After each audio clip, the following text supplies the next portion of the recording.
my blood. That's my blood. It's a lot of my blood.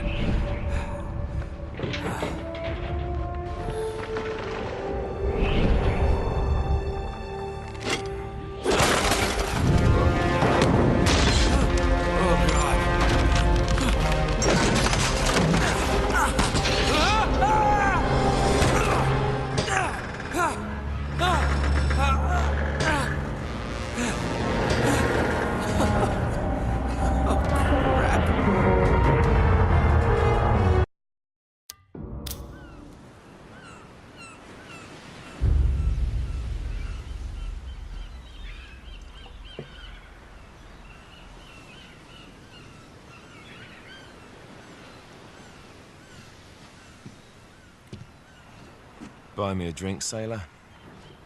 Harry Flynn? Hey! What the hell are you doing here? I'm looking for you, mate. Uh-oh. Should I be flattered or worried? Maybe a bit of both. Come here. I've got a job for us. Really? The client is willing to part with a huge sum of cash if we acquire a certain object for him. All right, I'm listening. Now, you're not gonna like this. Oh, no. No, you're out of your mind. Yeah, you just hear me out for a No, second. Flynn, we both know two people who were killed trying to lift something out of this place. And one who made it out. Yeah, barely. I can't do this without you, Drake. You're the only one who's cracked it, and you know better than anyone it's a two-person job. No. Three, actually. Right. And speak of the devil, here she comes now. What? Chloe Fraser. Nate. Drake. Nathan. Drake. Hello, Harry. Chloe here's one of the best drivers in the business. She'll take good care of us. I bet. Right, look. I've got it all figured out. We go in through the sewer. I'm loving it so far. That puts us in the courtyard. From there, we scale up the wall, run across the rooftops, and just drop down into the exhibit hall. Bob's your uncle. And what is worth all this trouble, I hear you ask? I didn't, but go ahead. But that's it. An oil lamp. Yeah. It's worthless. I don't get it. Neither do we. That's why we tracked you down. Well, it sounds like you're working for a nutcase. Some collector who's got too much time and money on his hands. And by the way, this is not worth any of it. But there's more. How's your 13th century Latin, mate? Where'd you get this? Borrowed it from the files of the nutcase. In Trebizond, we were set upon by thieves. Father, Maffeo, and I were robbed of our greatest treasures. This was written by Marco Polo. Yes, that much we were able to work out. Unfortunately, the rest of it's nonsense. Hey, hold on. So that it should not fall into the wrong hands, I concealed my great sorrow in the unlikeliest place. The light of the great Khan shelters the fate of the 13. See what I mean? It's just gibberish. He's talking about the lost fleet. Yeah. I don't know, someone want to fill me in? Marco Polo leaves China with 600 passengers and 14 ships loaded down with treasure from Kublai Khan.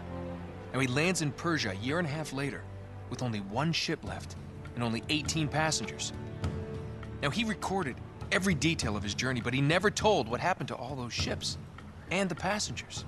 So somewhere out there are 13 ships loaded with the Emperor's treasure waiting to be found. Yeah, and that is what your client is after. Hey, look at this lamp. It's covered in Mongolian script. It must have been a gift from Kublai Khan. The light of the great Khan shelters the fate of the 13. Marco Polo hid something inside this lamp. Something that pinpoints the site of the lost fleet. So, we're dicking this guy over, right? Damn straight. Absolutely. You in then? What the hell? I mean, what could possibly go wrong?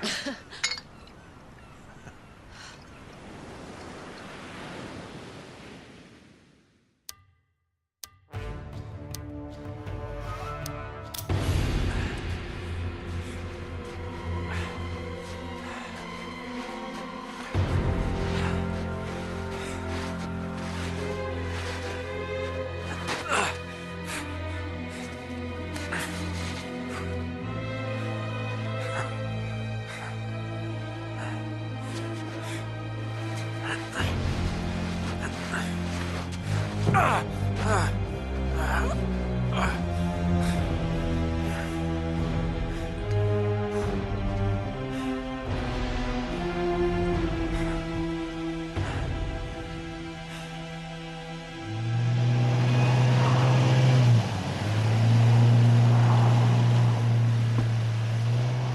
sure you're up for this? Feel a lot better if I had a gun. We won't need them. A little insurance, that's all. Flynn, they're just museum guards. And we have their patrols all mapped out. Relax. Relax. Relax. Have you ever been in a Turkish prison, mate? If we get caught, they will lock us up and throw away the sodding key. You do realize that, don't you? Better than you do. Well, you may fancy that kind of thing, but I don't. Can't afford to make any mistakes. Yeah, and we won't.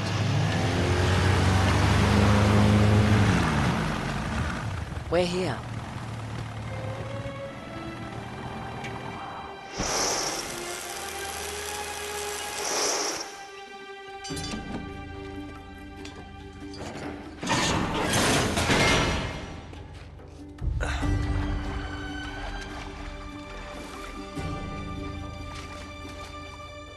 This way.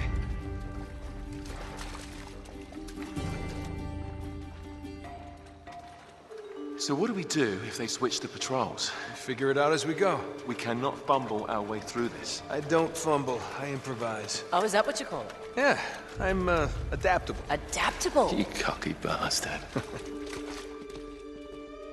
There. What did I tell you? That passage there is going to take us right under the museum. You called it all right.